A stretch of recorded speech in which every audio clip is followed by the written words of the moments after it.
Hello, everybody, and welcome to halftime here on the Cyclone Fanatic social media platforms. I am up at I'm in the press box here at Jack Trice Stadium. It's 21-10.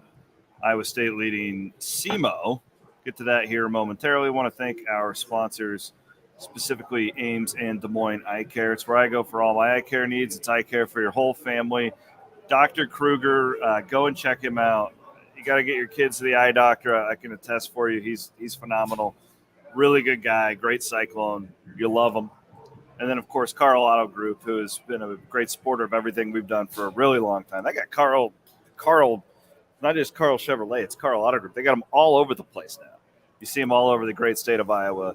So appreciate their support and everything that they do for us here at Cyclone Fanatic. I'll bring in the quarterback, Brett Meyer, as Iowa State leads 21-10.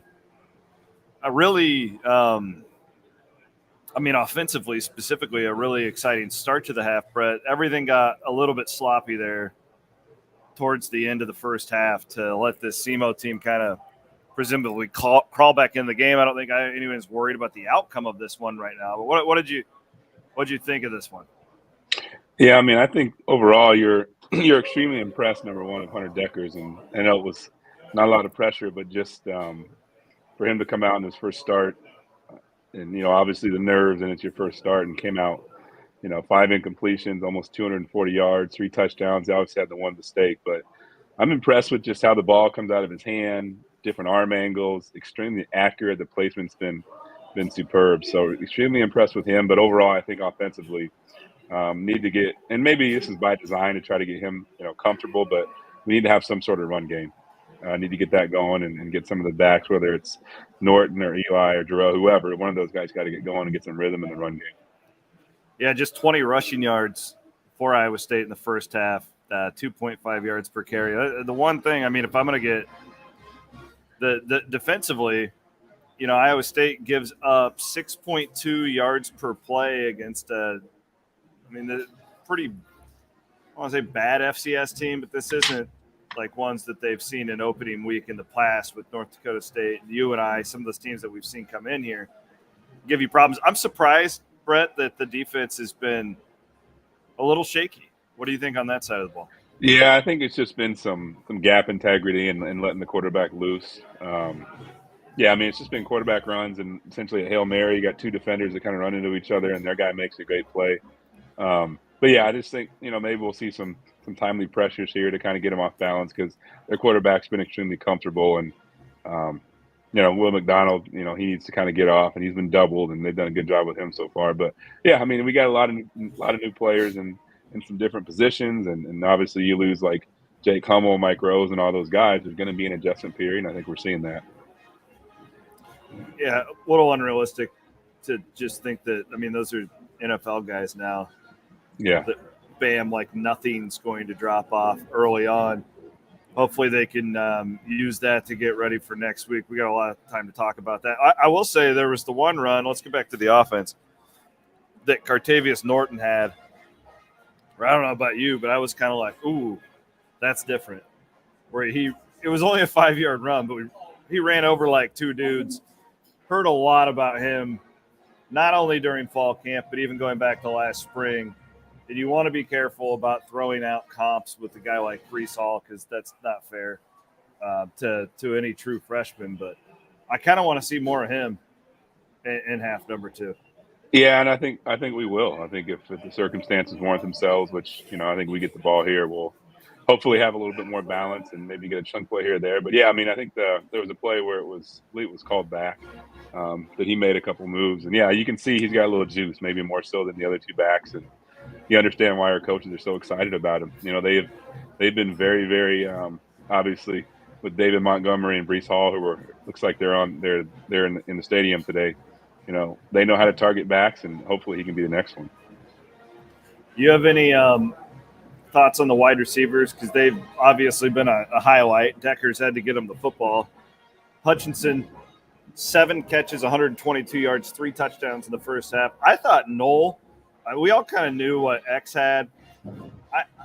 My thought going into the year was that Knoll was probably a guy who hadn't gotten enough pub They've been so tight end heavy the last few years. And I mean, he seems to be like Jalen Knowles in an advantageous spot, Brett, with a guy like Xavier Hutchinson being, he's going to get so much attention.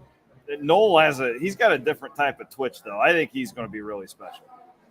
Yeah, you've heard that from the coaches. They're, obviously Xavier, we kind of know what we're going to get from him. He's going to be our number one. He's going to be playing on Sundays, physical presence. But Jalen's the one that I think will be able to really take advantage, and we're going to be able to scheme for him because he is a legit number one who's just number two because of, how good Xavier is. But I also think in the past game that, Sean Shaw is going to have to really emerge this year. He had a couple catches there in the first half, but we're going to need somebody like that to be more consistent, and hopefully he can put it all together this year. All right. Don't want to look ahead too much because you got a second half to play here, but I know you've been sitting up there in Minnesota watching the Iowa game as well. They win 7-3, but it was with two safeties. What did you see? It's a big deal. Like, Iowa State fans want to win that game for obvious reasons. What did you see from Iowa today? Did they look like the same Iowa as last year? Exactly the worse? Same. Okay. I think they look exactly the same. Dominant on defense, like legitimately one of the best punters you've ever seen at downing him inside the 5.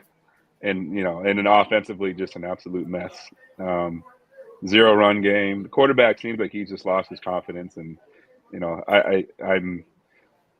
I'm surprised they didn't, and maybe they did try to bring somebody in the transfer portal and just didn't land anybody. But, if you saw what you saw last year and didn't try to get better, you kind of have yourself to blame from, the coaching standpoint. So I would feel confident going in. I mean, obviously a lot depends on how we finish the first half, but I will also say that it happened to us. I mean, we lost to – who did we lose to? Our senior year, we lost to Toledo first game, came back and beat Iowa the second.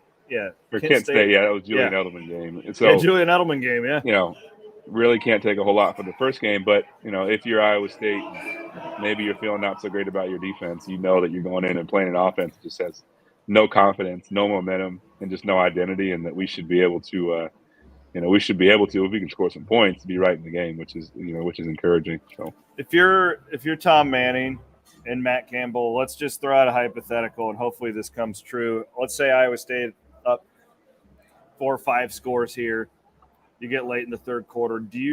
How much do you play Deckers? Because he needs reps. He hasn't played a ton. But you also you want to get a backup some reps too, right? Like, how do you go about that? Yeah, I would probably. I mean, you need reps, but at the same time, like, next week's going to be like a different sport. Like, my first road game was in Iowa City, and he's been there before.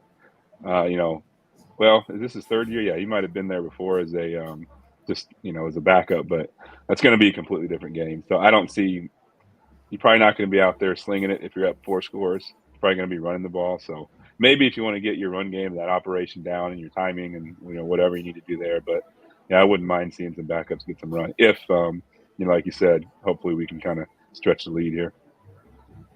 All right, let's get some run game going. I would like to see the defensive line has put pressure on the quarterback. They haven't really gotten to him too much. That's a thing for not crazy about, 6 yards per carry or whatever it is for SEMO in the first half. That was one of my things going into the season.